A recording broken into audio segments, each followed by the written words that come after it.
అండి, welcome to my channel ఇంటి వంట ఎంతో రుచి. ఈరోజు మన వీడియోలో గోబి పువ్వు పకోడీ ఎలా చేసుకోవాలో చూపించబోతున్నాను. నేను చిన్న సైజు గోబి పువ్వు తీసుకొని మొత్తం ఇలా కట్ చేసి పెట్టుకున్నానండి. ఇలా కట్ చేసుకోవాలి. ఇలా కట్ చేసి పెట్టుకున్న గోబి పువ్వు ముక్కలు ఉన్నాయి కదండి, ఇవి మనము వేడి నీళ్ళల్లో వేసి కడుక్కోవాలి. ఒక ప్యాన్లో వేడి నీళ్ళు పెట్టుకొని వేడి నీళ్ళల్లో వేసి కడుక్కోవాలి మంచిగా. చూడండి, ఇక్కడ వీడియోలో చూపిస్తున్న విధంగా నీళ్ళు ఇలా బాగా మసలాలి. నీళ్ళు మసలే నీళ్ళల్లో మనం కట్ చేసుకున్న గోబి పువ్వు ముక్కలు వేసుకొని 1 నిమిషం ఇలా ఉడికించుకోవాలి. ఇలా ఉడికించుకోవడం వల్ల మనకు ఫ్రెష్ అవుతుందండి. ఇలా 1 నిమిషం పాటు ఉడికించుకొని ఒక గిన్నెలోకి తీసుకోవాలండి. 1 నిమిషం పాటు ఉడికించుకున్న గోబి పువ్వు ఇలా ఒక గిన్నెలోకి తీసుకోవాలి. మనం ఇందాక గోబి పువ్వు వేడి నీళ్ళలో ఉడికించి ఒక ప్లేట్లోకి తీసుకున్నాం కదా, ఇప్పుడు దీనిలో 1 చెంచా ధనియాల పొడి, సగం చెంచా గరం మసాలా, కొద్దిగా పసుపు, సగం చెంచా అల్లం వెల్లిపాయ పేస్టు, 1 చెంచా కారం, 2 చెంచాలు బియ్యం పిండి, 2 కప్పులు శనగపిండి. 2 కప్పుల శనగపిండి సరిపోతుందండి. 2 కప్పుల శనగపిండి వేసుకుంటున్నాను. నేను 1 చెంచా ఉప్పు వేసుకుంటున్నాను. మీ రుచికి సరిపోయే ఉప్పు వేసుకోండి. కలేమాకు వేసుకుంటున్నాను. కొత్తిమీర, పుదీనా, ఒక 5 మిరపకాయలు తీసుకొని ఇలా కట్ చేసి పెట్టుకున్నానండి. నేను మిరపకాయలు వేసుకుంటున్నాను.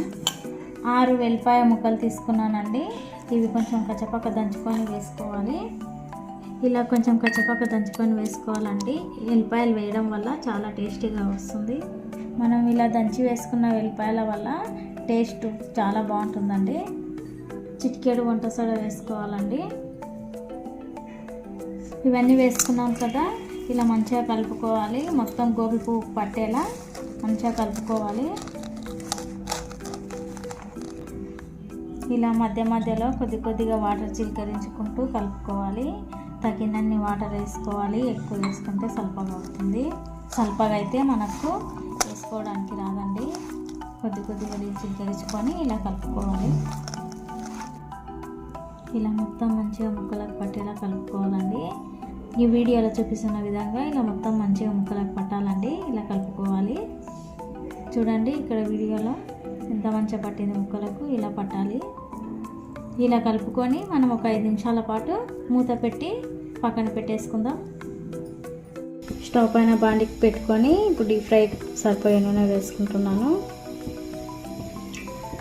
మనం ఇందాక కలిపి పక్కన పెట్టుకున్నాం కదండి, ఇప్పుడు మనం ఒక మీడియం సైజ్ నిమ్మకాయ తీసుకొని కట్ చేసుకొని సగం పచ్చ వేసుకోవాలండి. ఎక్కువ వేసుకుంటే ఎక్కువ పుల్లగా అనిపిస్తుంది. సగం సరిపోతుందండి. నిమ్మకాయ వేసుకొని ఇలా కలుపుకోవాలండి. మనం నిమ్మకాయ వేసుకోవడం వల్ల పుల్లగా కారంగా టేస్టీగా ఉంటుందండి. నూనె వేడిగా అయ్యాక ఇలా ఒక్కొక్కటిగా నూనెలో వేసుకోవాలి.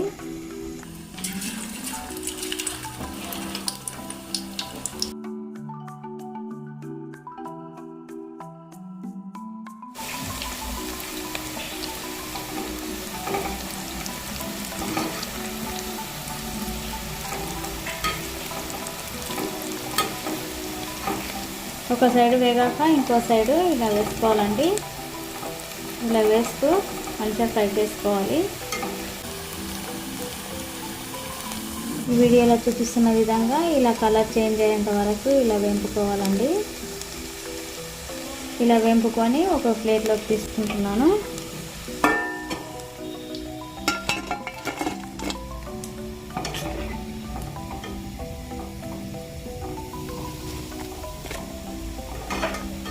చూశారు కదండి గోబి పువ్వు పకోడీ ఈజీగా ఎలా చేసుకోవాలో. మీరు కూడా మీ ఇంట్లో ట్రై చేసి ఎలా వచ్చిందో కామెంట్ చేయండి ఫ్రెండ్స్.